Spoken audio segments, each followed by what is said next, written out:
பதவி உயர்வு பறிப்பு அரசாணை ரத்து உள்ளிட்ட 12 அம்ச கோரிக்கைகளை வலியுறுத்தி மாநிலம் முழுவதும் அரசு பள்ளி ஆசிரியர்கள் உண்ணாவிரத போராட்டத்தில் ஈடுபட்டனர். திண்டுக்கல் கல்லறை தோட்டத்தில் டிக்டோ ஜாக் அமைப்பு சார்பில் 1000க்கும் மேற்பட்ட ஆசிரியர்கள் உண்ணாவிரதம் மேற்கொண்டனர். நாடாளுமன்ற தேர்தல் நெருங்கி வரக்கூடிய நிலையிலே கொடுத்த வாக்குறுதிகளை நிறைவேற்றவில்லை, இருக்கக்கூடிய சலுகைகளையும் பறிக்கக்கூடிய அரசாக இன்று மாறி இருக்கிறது.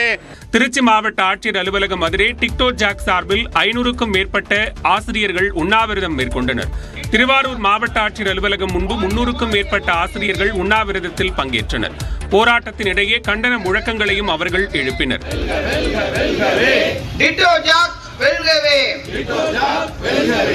அரசாணை 243 ரத்து செய்ய வேண்டும் என்பதுதான் இந்த உண்ணாவிரதத்தின் நோக்கமாக நாங்கள் முதலமைச்சர் அவர்களுக்கு கருத்து பரிமாற்றமாக தெரிவித்துக் கொள்கின்றோம்.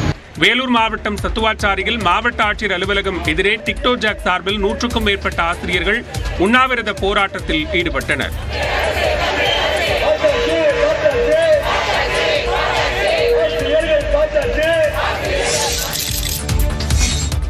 தொடர் விடுமுறை காரணமாக உதகையில் சுற்றுலா பயணிகளின் கூட்டம் அலைமோதியது. தைப்பூசம், குடியரசு தினம், வார விடுமுறை என தொடர்ந்து 4 நாட்கள் விடுமுறை என்பதால் உதகையில் சுற்றுலா பயணிகள் வருகை அதிகரித்து காணப்பட்டது. தமிழ்நாடு மட்டுமின்றி கேரளா, கர்நாடகா, ஆந்திரா உள்ளிட்ட பல்வேறு மாநிலங்களைச் சேர்ந்தவர்களும் அதிக அளவில் உதகைக்கு படையெடுத்திருந்தனர். அரசு தாவரவியல் பூங்கா, ரோஜா பூங்கா, தொட்டபெட்டா, படகு இல்லம் உள்ளிட்ட அனைத்து சுற்றுலா தலங்களிலும் மக்கள் கூட்டம் நிரம்பியிருந்தது.